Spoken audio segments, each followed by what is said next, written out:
हा नमस्कार मित्रांनो, आजचा आपला 19वा दिवस आहे. Algebraic expressions and operations. बैजिक राशी म्हणजे काय आणि त्याच्यावरील क्रिया म्हणजे काय ते शिकूया. आता इथं बघा 3 चेंडू दिलेले आहेत आणि मग ते 3 चेंडूला कसं लिहिलेलं आहे, 3 चेंडू. ठीक आहे. इथं पण 3 त्रिकोण दिलेले आहेत, 3 त्रिकोण. Here are given 3 T's, so हे it is written as 3T. आता बघा इथं 2 बॉल अधिक 3 बॅट, बरोबर. तर इथं काय लिहिणार तुम्ही, 2 बॉल प्लस 3 बॅट्स. ओके. आता आंबे बघा, किती आंबे लिहिलेले तिथं, 2 आंबे अधिक 3 पेरू. If you write X instead of mango, म्हणजे जर आपण आंब्याऐवजी एक्स लिहिला तर इथं एक आंबा, इथं एक आंबा, बरोबर. आणि पेरूऐवजी जर आपण वाय लिहिला, याला वाय, याला वाय आणि याला, बरोबर. तर काय होईल बरं, how many times 2x, 2 times x and 3 times y. So it is written as 2x plus 3y. समजलं की नाही. Here x come 2 times, so 2x, and y comes 3 times, so it is written as 3y. So if you have to add it, okay, so it become a equation. अशा प्रकारे हे बैजिक राशी बनली आहे, 2x अधिक 3y. ठीक आहे. आता ही आयताची परिमिती, पेरिमीटर ऑफ रेक्टँगल कशी काढणार आपण, l प्लस l, 2 लांबी आहेत ना, मग किती वेळा l आला, 2 वेळा, मग 2l. आणि ब्रेथ, रुंदी किती वेळा आली, हा एक बी, हा एक बी, 2 टाइम्स बी, बरोबर की नाही. 2 वेळा रुंदी, तिची पण बेरीज करायला लागेल.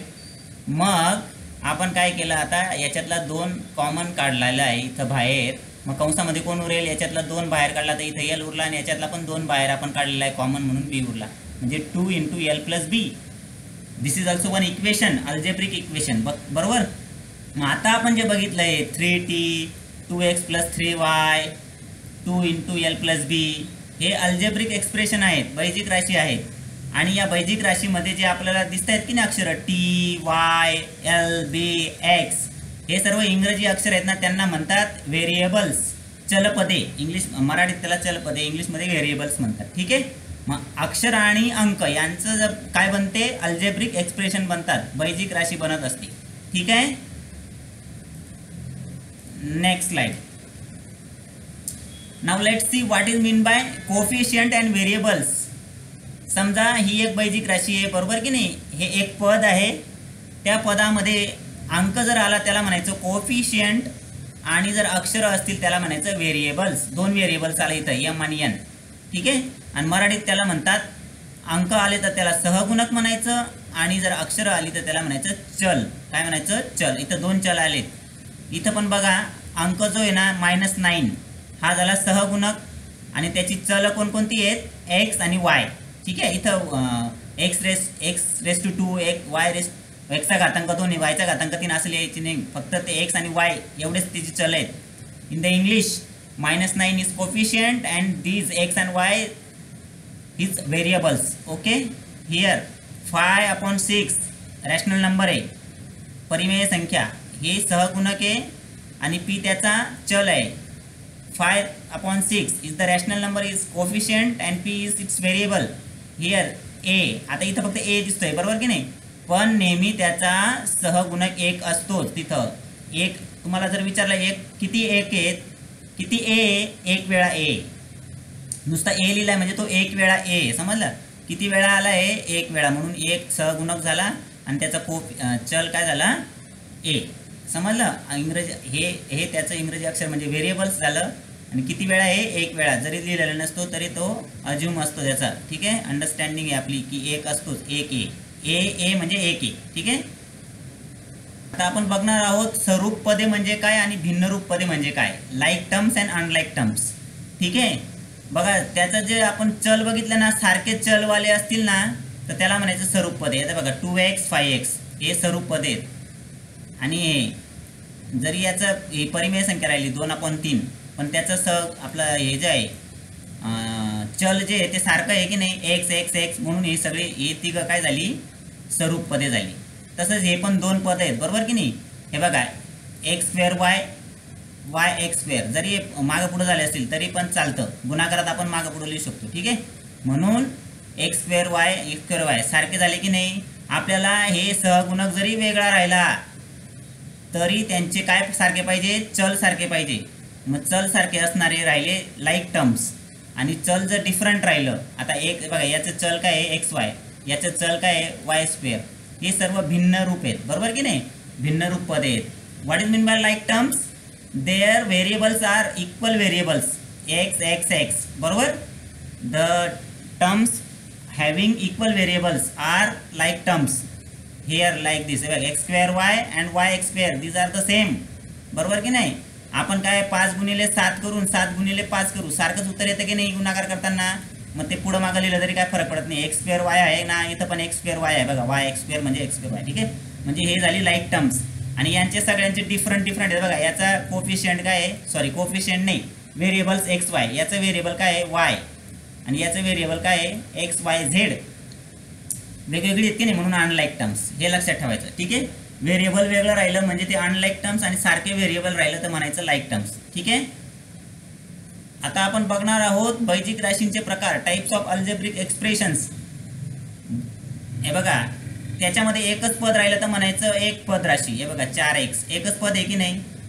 पद कसं बनतं, सहगुणक आणि चल, सहगुणक आणि चल मिळून एक पद बनतं. इथं पण सहगुणक आहे आणि हा त्याला चल जोडलेला आहे, बरोबर की नाही.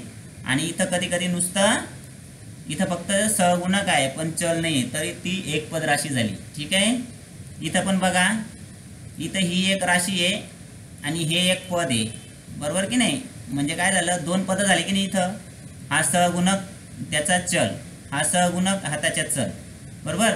पण हे जे दोन पदं झाली त्याला त्या दोघं पदांची वजाबाकी झाली. इथं पण दोन पदं आहेत, ही त्यांची बेरीज आहे. इथं पण हे एक पद आहे, हे एक पद आहे, आणि त्यांची इथं वजाबाकी आहे, बरोबर. मग अशांना काय म्हणायचं, द्विपद राशी, कारण की इथं दोन पदं आलेली आहेत, कळलं की नाही. आता इथं तीन पदं कशी झाली बघा बरं, हे एक पद, हे एक पद आणि हे एक पद. ठीक आहे, इथं यांचं सहगुणक एक ए, इथं एक बी आणि इथं एक सी. ठीक आहे, आता इथं बघा एक्स स्क्वेअर, किती एक्स स्क्वेअर, एक एक्स स्क्वेअर. ठीक आहे, हे पद झालं. दुसरं पद कोणतं आहे 5x, इथं पण, आणि हे तिसरं पद काय झालं 6 फक्त, बरोबर की नाही. मग अशा तऱ्हेने हे पण तीन पदं झालीत, बरोबर की नाही. म्हणजे नुसतं सहगुणक राहिला तरी किंवा नुसतं चल राहिलं तरी ते एक पद बनत असतं. हां, इथं पण तीन पदं आहेत. हे बघा, एक पद आहे, हे दुसरं पद आहे आणि हे तिसरं पद आहे, आणि त्यांच्यामध्ये वजाबाकी होते, कधी कधी बेरीज होते, बरोबर की नाही. म्हणजे इथं तीन पदं आली तर तीन पद राशी, त्रिपद राशी. दोन पदं आली तर द्विपद राशी, आणि एकच आलं तर एक पद राशी. ठीक आहे, आणि तीनपेक्षा जास्त आली तर तिला म्हणायचं बहुपद राशी. इन इंग्लिश मोनोनॉमियल्स, मोनो म्हणजे सिंगल. हे बघा, this is the single term. In the term means what, coefficient and its variable. Coefficient and its variable. Here is only one coefficient, there is no variable, so it is also term. Okay, so these are the one terms, single terms. That's why monomials. Binomials means two terms. This is the one term and this is the second term. Okay, and here is subtraction is there between them. Here one term and this is the second term, and addition of these two terms, binomials. Okay, one term and second term, subtraction of them. Okay, this is the binomials. Okay, because there are two terms is there. Okay, trinomials means what, three terms, one term, two terms and three terms. Okay, one term, two term, three terms, 1 2 and 3. So that's why trinomials. And polynomials means more than 3. Okay, 1 2 3 4. Okay, आपण कसं ओळखू शकतो, त्याचे चिन्ह बघा तुम्ही. इथं वजाबाकी होते, इथं बेरीज होते, परत पुढे वजाबाकी होते, बरोबर की नाही. आणि यांच्या पासून सेपरेट जर केलं तर आपल्याला ते बैजिक राशी मिळतील. हे बघा, चिन्ह सोडून ही दुसरी राशी, ही तिसरी राशी आणि ही चौथी राशी, बरोबर की नाही. अशा तऱ्हेने आपण मोनोनॉमियल्स, बायनॉमियल्स, ट्रायनॉमियल्स आणि पॉलिनॉमियल्स, एक पद असेल, द्विपद असेल किंवा त्रिपद असेल किंवा बहुपद, असे प्रकार आहेत राशींचे. ठीक आहे, आता बघा, हे सोडवायचं तुमच्या वर्कशीटमध्ये. हे एक पदच आहे, बरोबर की नाही, म्हणून ही एक पद राशी. इथं बघा एक बेरीज आहे की नाही, हां, त्याच्या बाजूला हे एक पद आहे आणि इथे एक दुसरं पद आहे, म्हणजे ही द्विपद राशी झाली.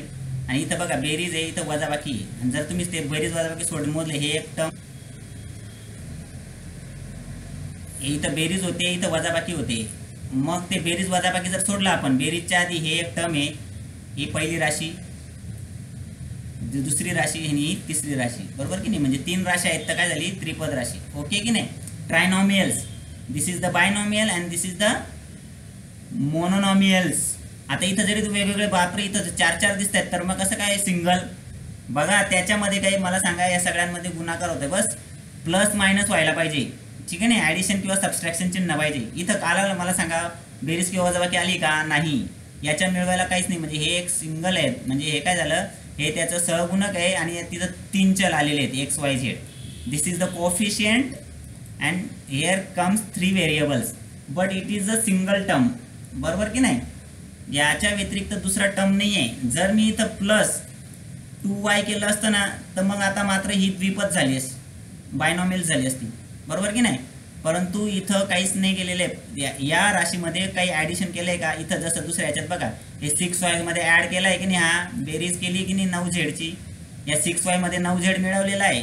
म्हणजे इथं काहीतरी प्रक्रिया झालेली, म्हणून ती बायनॉमियल झाली, बरोबर की नाही. इथं पण 2 वेळा झाली बघा, इथं पण ॲडिशन झाली, नंतर सबस्ट्रॅक्शन झाली. मग हे पहिल्या पदात हे दुसरं पद मिळवलं आहे आणि त्याच्यातून तिसरं पद वजा केलेलं आहे, म्हणून हे त्रिपद राशी झालेली, ठीक आहे की नाही. आता पुढचं बघूया. पुढील बैजिक राशींसाठी कोणतेही एक स्वरूप पद लिहा. मी तुम्हाला काय सांगितलं होतं, स्वरूप पद म्हणजे काय, त्यांचे काय सारखे पाहिजे, चल सारखे पाहिजे. म्हणजे तुम्ही अशी कोणतीही संख्या लिहा, समजा पुढं कोणतेही, आता हा जो सहगुणक आहे की नाही त्याचा तो बदलू शकता तुम्ही, कोफिशियंट काही पण लिहू शकतात. 4च्या जागी तुम्ही काही 7 लिहा, पण त्याचे चल सारखे ठेवा, एक्स वाय. मग 4xy चे स्वरूप पद काय आलं, 7xy, समजलं की नाही. आता समजा दुसरं उदाहरण आहे, इथं 2x3y, 2x3y. इथं पण आपल्याला हे जे त्याचं व्हेरिएबल आहे ना, चल, ते सारखं ठेवा, x3 आणि y हे सारखे चल आहेत, हे तसेच ठेवायचं आहे. कोफिशियंट बदलून टाकायचा, सहगुणक जो आहे तो बदलून टाका. 2च्या ऐवजी कोणताही आकडा लिहू शकता तुम्ही. 9 लिहा, 9x3y. हे झालं त्याचं स्वरूप पद. याचं स्वरूप पद कसं लिहायचं, त्याचे चल सारखे लिहा. p जसं तसं ठेवा, q3 आहे ना, मग तसंच ठेवा, आणि r ला पण तसंच ठेवा. म्हणजे अक्षरं बदलायची नाहीत, म्हणजे चल बदलायची नाहीत तिथं स्वरूप पद तयार करताना, ठीक आहे. We are writing like terms, okay, so don't change the variables, just change coefficient. 9 आहे ना, त्याच्या जागी 10 लिहा, 2 लिहा. अशा तऱ्हेने तुम्ही like terms म्हणजे स्वरूप पद लिहू शकता. बघा 4xy ला आपण 9xy पण लिहू शकतो, बरोबर की नाही. किंवा याचं दुसरं उदाहरण द्यायचं झालं तर अजून काय म्हणता येईल, 2x3y आहे ना, तर 10x3y लिहू शकतो, बरोबर की नाही. बघा व्हेरिएबल सारखे. आणि पुढचं आहे 9pqr, तर 9च्या जागी फक्त 7 करा, बाकी हे व्हेरिएबल्स बदलू नका, जसे तसे ठेवा. म्हणजे हे लाईक टर्म्स झाले, काय झाले, like terms. Okay, so that's it's for the today.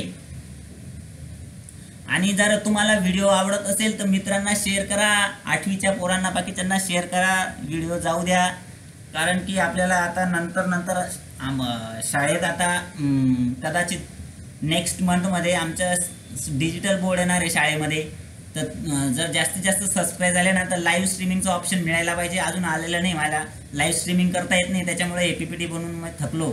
Live स्ट्रीमिंगमध्ये आपल्याला लाईव्ह शिकता येईल, बरोबर की नाही. जर जास्तीत जास्त तुम्ही सबस्क्राईब केले ना, तर लाईव्ह स्ट्रीमिंगचं ऑप्शन येईल आणि डिजिटल बोर्ड पण शाळेत येणार आहे. तर त्या दृष्टीने आपली चांगली तयारी होईल, ठीक आहे.